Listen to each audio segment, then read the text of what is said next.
அண்மை செய்திகளை பார்த்து வருகிறோம். ராமநாதபுரம் வைகை நகரில் இரட்டை கொலை சம்பவம் அரங்கேறியிருக்கிறது.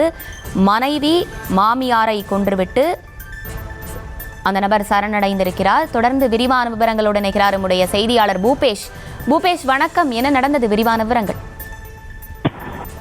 வணக்கம். ராமநாதபுரம் மாவட்டம் வைகை நகர் பகுதியைச் சேர்ந்தவர் செல்லமுத்து. இவர் துபாயில கடந்த சில ஆண்டுகளாகவே எலக்ட்ரீஷியன் வேலை செய்து வந்ததாக கூறப்படுது. இந்த நிலையில இவருக்கு திருமணமாகி சர்மிளா என்ற மனைவியும் 2 பெண் குழந்தைகளும் இருப்பதாக சொல்லப்படுகிறது.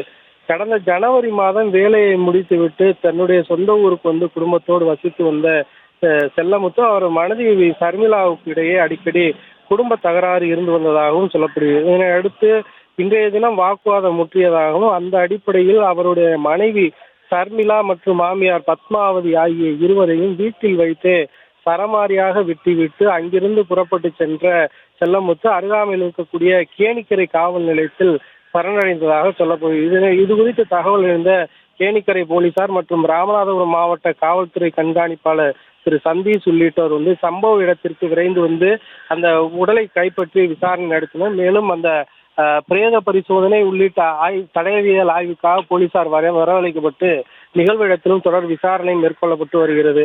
அதிகாலையிலேயே ராமநாதபுரத்தை அடுத்த வைகை நகர் பகுதியில் மனைவி மற்றும் மாமியாரை கொலை செய்துவிட்டு அவருடைய கணவர் காவல் நிலையத்தில் சரணடைந்த சம்பவமான இந்த பகுதியில் பெரும் பரபரப்பை ஏற்படுத்தியுள்ளது. இந்த சம்பவம் தொடர்பாக போலீசார் தொடர் விசாரணையில் ஈடுபட்டு வருகின்றனர். விசாரணை முடிவில் அந்த கொலைக்கான காரணம் குறித்து இன்னும் சற்று நேரத்தில் தெரிய வரும் என்பது குறிப்பிடத்தக்கது.